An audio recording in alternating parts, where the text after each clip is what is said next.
Hello everyone. इस video में हम पढ़ेंगे class 8th English honeydew book का chapter 6। This is Jody's phone.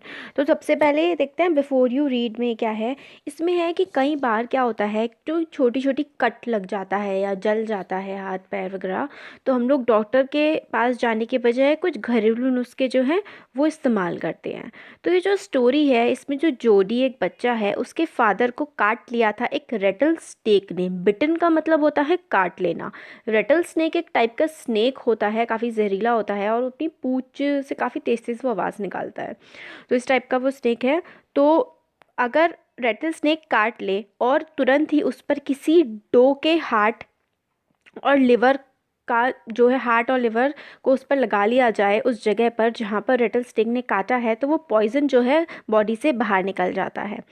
अब जो जोडी है वो ये सोच रहा है कि जो डो है उसको तो उसके फादर ने मार दिया है। अब जो उस डो का बच्चा है, जो फॉन है, उसका वो क्या होगा बिना अपनी माँ के। डो देखिए होती है फीमेल डियर ना, और फॉन होता है उस डियर का बच्चा, उस डियर का बेबी। बेबी डियर होता है फॉन और डो होती है एक फीमेल डियर। तो यही थॉट्स जो हैं चल रही होती हैं। तो अब इसमें स्टार्ट करते हैं। तो जोडी जो है वो सोच रहा होता है और उसकी जो थॉट्स होती हैं सारी की सारी वो आकर के मतलब बार बार जा रही होती हैं एक फ़ोन पर, मतलब डियर के बच्चे पर। और उसका जो जोडी का माइंड है वो इस बात से दूर हो ही नहीं पा रहा होता है। फिर वो अपने मतलब ऐसा लगता है he had held it in his dreams in his arms. उसको ऐसा लगता है उसने उस फ़ोन को अपने सपने में और अपनी आर्म्स में उसको पकड़ रखा है। He slipped from the table and went to his father's bedside. Penny lay at rest. His eyes were open and clear, but the pupils were still dark and dilated. तो वो जो होता है जोडी होता है, उसको नींद नहीं आ रही होती है, मतलब वो ऐसे बेड पे हो लेटा हुआ होता है। फिर वो एकदम से अपने उतरता है वहाँ से और अपने फादर के पास जाता है। और जो उसके फादर का नाम होता है पेनी, उसके फादर रेस्ट कर रहे होते हैं। उनकी जो आइज़ हैं वो पूरी तरह क्लियर और ओपन होती है, मगर जो प्यूपिल है, जो ब्लैक वाला पार्ट है ना जो आइज़ का, वो ऐसे लगता है जैसे कि अभी भी डार्क सा है और थोड़ा बाहर की तरफ को जैसे निकला हुआ है, बड़ा हो गया है। डायलेटेड का मतलब होता है एनलार्ज हो गया है, बड़ा हो गया है। फिर जोडी जो है अपने फादर से पूछता है कि आप अब कैसा फील कर रहे हैं। तो उसके फादर रिप्लाई करते हैं कि अब मैं मतलब सही हूँ। जो old death has gone thieving elsewhere, इसका मतलब है जो डेथ उसके सर पे मंडरा रही थी अब वो वहाँ से जा चुकी है। मगर वो कहता है it was a close shave. It was a close shave का मतलब है कि ये बहुत ही ज़्यादा पास से आकर के गुजरी। वो कहते हैं कि हाँ आई अग्री। पेनी कहते हैं कि मैं बहुत प्राउड हूँ बॉय तुम पर, कि तुमने अपना जो मुश्किल के केप्ट योर हेड का मतलब है स्टेट काम्ड इन डिफ़िकल्ट सिचुएशन। मतलब इतनी प्रॉब्लम हो गई थी फिर भी तुमने उसको अच्छे से हैंडल किया और काम रहे, एकदम शांत रहे ख़राब कंडीशन में भी। तो फिर जो जोडी होता है वो बोलता है कि फादर, क्या आप जानते हैं कि जो फ़ॉन होगा उस डो का जिसकी डेथ हुई है, जिसको हमने मार दिया है, वो कहाँ पर होगा? तो क्या आप उसे पहचानते हैं कि वो कैसा दिखता होगा? तो उसके फादर बोलते हैं कि मैं कैसे उसको भूल सकता हूँ। पुअर जो डो था उसने मेरी लाइफ सेव की है और अब वो बेचारा फ़ॉन मतलब कहाँ होगा। तो फिर वो जो बच्चा होता है जोडी जोडी बोलता है कि मैं जो है उस फ़ॉन को यहाँ पर लेके आना चाहता हूँ, क्योंकि वो जंगल में भूखा होगा। हंग्री मतलब भूखा होगा और स्केयर्ड मतलब काफ़ी डरा हुआ होगा। तो फिर वो यही बोलता है कि जोडी कि मैं अब बड़ा हो गया हूँ, मेरे को एक ही टाइम दूध पीने की ज़रूरत है और बाकी जो मेरा दूध होगा वो फ़ॉन पी लेगा और कुछ टाइम में फ़ॉन बड़ा हो जाएगा। फिर मतलब वो ये कहते हैं कि हम फ़ॉन को यहाँ पे ला सकते हैं क्या, यहाँ पे ला करके हम उसे पाल सकते हैं क्या। अब जो पेनी थे मतलब जोडी के जो फादर थे, वो बिल्कुल चुपचाप लेटे रहते हैं और ऊपर की तरफ स्टेयर कर रहे होते हैं, सीलिंग की तरफ मतलब छत की तरफ वो देख रहे होते हैं। फिर वो कहते हैं कि boy you have got me hemmed in, इसका मतलब होता है गॉट मी हैम्ड इन का मतलब ऐसी सिचुएशन में रख देना जिसमें आप ना नहीं कर सकते हैं। तो वो यही कहता है कि बॉय मतलब तुमने मुझे ऐसी सिचुएशन में रख दिया है कि इस सिचुएशन में मैं तुम्हें ना नहीं बोल सकता हूँ। और फिर जोडी बोलता है कि बहुत ज़्यादा खर्चा भी नहीं आएगा फ़ोन को मतलब वो करने में, पालने में। जब वो थोड़ा और बड़ा हो जाएगा वो लीव्स और एकॉर्न खाने लगेगा। एकॉर्न छोटे छोटे ब्राउन कलर के नट्स होते हैं। फिर उसके फादर जोडी को बोलते हैं कि तुम अपनी एज से काफ़ी ज़्यादा स्मार्ट हो और श्योरली मतलब अनग्रेटफुल होगा, काफ़ी ख़राब होगा कि अगर हम उस फ़ॉन को ऐसे ही जंगल में छोड़ दें और उसको ख्याल ना रखें। वो फिर जोडी के फादर कहते हैं कि ठीक है, मैं तुम्हें ना नहीं बोलूँगा और मतलब हम उसे यहाँ पर ला सकते हैं। फिर वो पूछता है जोडी अपने फादर से, can I ride back with Millville and C if I can find it. फिर वो कहता है क्या मैं मिलविल, मतलब एक फॉरेस्टर होता है मिलविल जो जंगल में जाते रहते हैं, उनके साथ जा कर के देख सकता हूँ, उस फ़ोन को ढूंढ करके ला सकता हूँ। तो फिर उसकी जोडी के फादर होते हैं, वो बोलते हैं कि तुम अपनी मम्मी से पूछ लो, मैंने तो तुम्हें परमिशन दे दी है। He settled back to the table and sat down. His mother was pouring coffee for everyone. तो जो जोडी होता है वो पीछे की तरफ चुपचाप बैठ निकल के चला जाता है, अपनी मदर के पास जाता है। मदर जो होती हैं वो सबके लिए कॉफ़ी जो है वो कर रही होती हैं पॉट्स में, ग्लास में। तो वो अपनी मदर से बोलता है फ़ोन, कैन आई, मतलब क्या मैं जो फ़ोन है उसको घर ला सकता हूँ। तो मदर कहती हैं कि कौन सा फ़ोन। तो वो बताता है कि वो फ़ोन जो जिस डॉग को मतलब हमने मार दिया है, उस डॉग का जो बच्चा है फ़ोन, उसकी मैं बात कर रहा हूँ। हमने उसका लिवर यूज़ किया पाके, मतलब पापा के पॉइज़न को निकालने के लिए। तो फिर जो जोडी होता है वो अपनी माँ से पूछता है कि क्या हम उसको लेके आ सकते हैं। पा भी कह रहे हैं ये काफ़ी ज़्यादा अनग्रेटफुल होगा, काफ़ी ज़्यादा मतलब ख़राब होगा कि हम उसको ऐसे ही वहाँ पर मरने के लिए, भूखा रहने के लिए वहाँ छोड़ दें। तो माँ भी कहती हैं कि ठीक है, मतलब तुम नथिंग जो है वर्ड में वो फ्री नहीं आता है, जो अब तुम सही कह रहे हो और डैडी भी सही कह रहे हैं, तो हम उस फ़ोन को यहाँ पर लेके आ सकते हैं। फिर वो मिलविल के साथ जो है वो जाने के लिए रेडी हो जाता है। तो Millville said he can ride back with me, I will help him find it. तो मिलविल जो है वो हेल्प करने की बात मान जाते हैं। तो फिर she said down the pot helplessly, मतलब उनकी जो मदर होती हैं वो कहती हैं कि अब तो मतलब ये मानेगा नहीं और अब तो ये जाएगा ही जाएगा। तो वो मिलविल के पास जाता है, फॉर मिलविल जो है वो उसको जंगल में ले जाते हैं।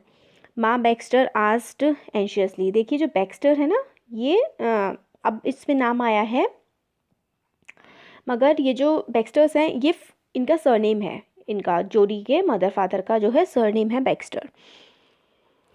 तो माँ Baxter asked anxiously, you will not be gone long, मतलब मदर उससे कहती है जोडी से कि तुम जो है काफ़ी ज़्यादा दूर मतलब मत जाना। फिर जोडी कहता है कि मैं डिनर तक जो है वापस आ जाऊंगा। फिर मिलविल जो है वो अपने घोड़े पर बैठता है, जोडी उसके पीछे बैठता है, देखिए जैसे पिक्चर में दिखाया गया है।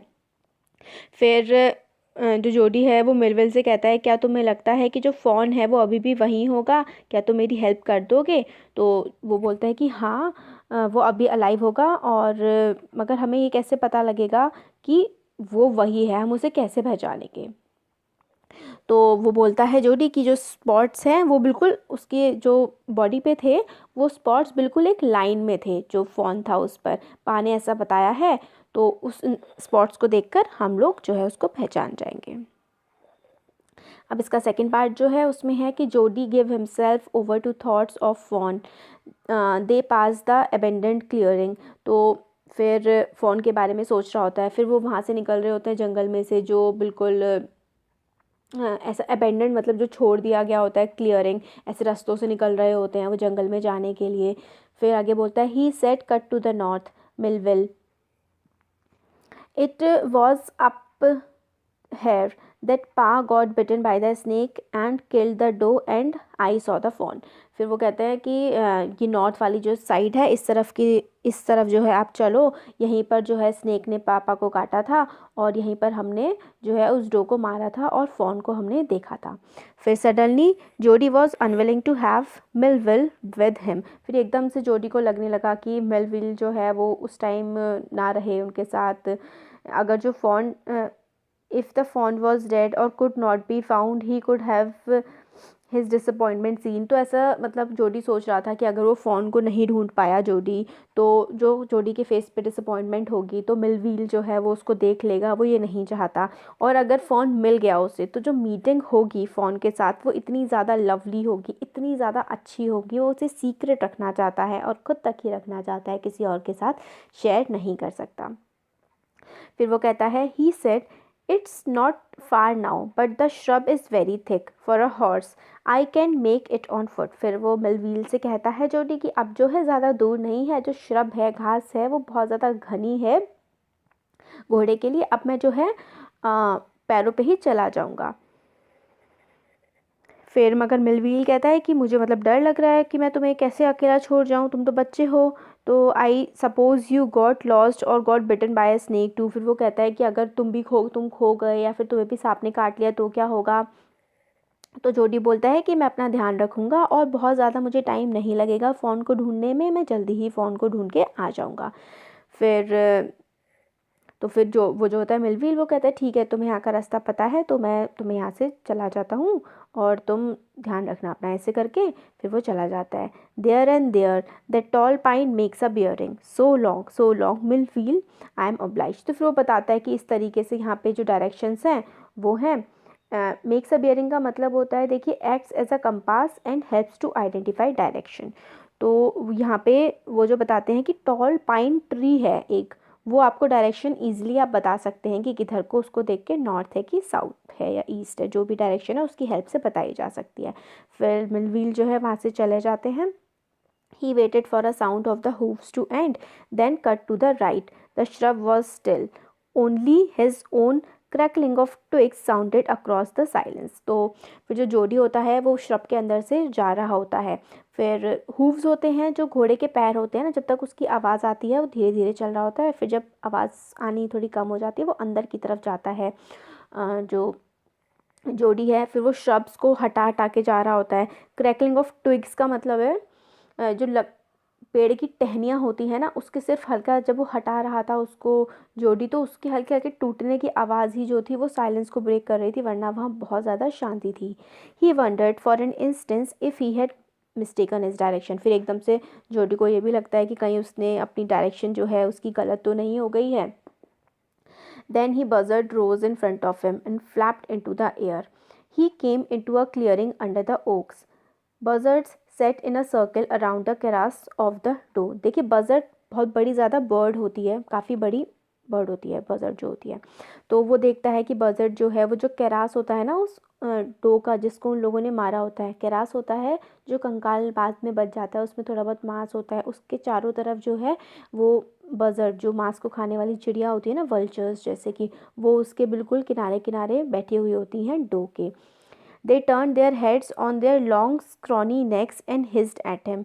तो वो उसको मतलब अटैक कर करके खा रही होती हैं डो को, मरी हुई चीज़ों को खाते हैं ना vultures. He threw his bow at them and they flew into the adjacent tree. The sand showed large cat prints, but the big cats killed fresh and they had left the doe to the carrion birds. तो मतलब वहाँ पर उसको cat के भी prints दिख रहे होते हैं, बड़ी कैट के जोड़ी को, कि उसको डो को खाया होगा कैट ने भी, और फिर कुछ बचा हुआ पार्ट जो है वो वल्चर खा रहे थे, वो ये भी देखता है। He parted the grass at the place where he had seen the fawn. It didn't not seem possible that it was only yesterday. तो वो उसको मतलब उस जगह पर वो घास हटा हटा के पहुंच गया होता है जहाँ पर उसने कल yesterday मतलब एक दिन पहले फ़ोन को देखा था, उस जगह वो पहुंच गया होता है, मगर वो देखता है फ़ोन उस टाइम पर वहाँ पर नहीं होता। He circled the clearing. There was no sound, no sign. Buzzards clackered their wings, impatient to return to their business. He returned to the spot where the fawn had emerged and dropped on all fours. तो फिर वो ढूंढ रहा होता है phone को, नहीं मिला होता, फिर वो इधर उधर जो क्लियरिंग होती है आसपास का इलाका, वो गोल गोल घूमने लगता है उसमें जोड़ी। फिर वो देखता है कोई आवाज़ नहीं हो रही, कोई साइन नहीं होता। बजर्ड जो है उड़ा दिया था ना उसने, जोड़ी ने उसको, चिड़ियों को, वल्चर्स को, वो बिल्कुल मतलब वेट कर रही होती है कि कब वो दोबारा अपने बिजनेस पे लगे, मतलब दोबारा आकर के खाना स्टार्ट कर दें डो को जो बचा हुआ था वहाँ पर। He returned to the spot where the fawn had emerged and dropped on all fours, studying the sand for a small hoof prints. The night's rain had washed away all tracks except that those of cats and birds. फिर वो देखता है sand पे, कोशिश करता है देखने की कि क्या पता कोई साइन ऐसा उसको मिल जाए जिसके पैरों के पंजे, छोटे छोटे पैरों के पंजे उसे ऐसे मिल जाएं जिसकी हेल्प से वो उसको फ़ॉन को ढूंढ पाए, मगर उसको कोई भी ऐसा साइन नहीं मिल रहा था। पंजे जो थे, रात में बारिश पड़ी थी, उसने पंजों को बिल्कुल साफ़ कर दिया था और सिर्फ बजर्ड जो चिड़िया थी और कैट के ही उस वहाँ पर पंजे बचे हुए थे। अभी देखिए थर्ड पार्ट जो है हम देखते हैं नेक्स्ट वीडियो में। So thank you.